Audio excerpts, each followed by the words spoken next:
FBI-da Mareykanka ayaa ka digtay suurtagalnimada in dibadbaxyo hubeysan ay ka dhacaan Mareykanka maalmo ka hor intaan Joe Biden loo dhaarin madaxweyne.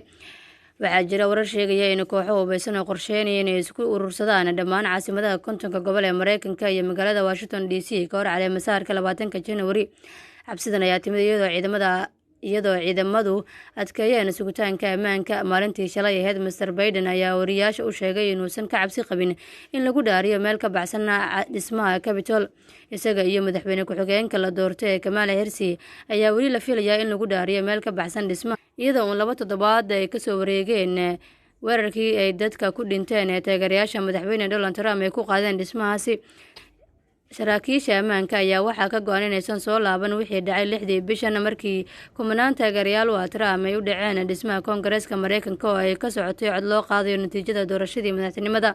Judd Wolf oo ah siyaasadaha madaxa waaxda ammaanka gudaha ayaa shalay sheegay inuu amray waaxda sirdoonka inay berri howlgallo gaar ah ka fuliyaan goobta 6 maalmood ka hor caleemasaarka.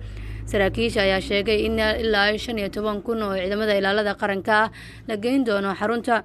Gelinkii dambe ee shalay, Mr. Wolf ayaa noqday qofkii saddexaad ee maamulka Trump ka tirsan ee xilka iska casilo tan iyo weerarkii Capitol kadib.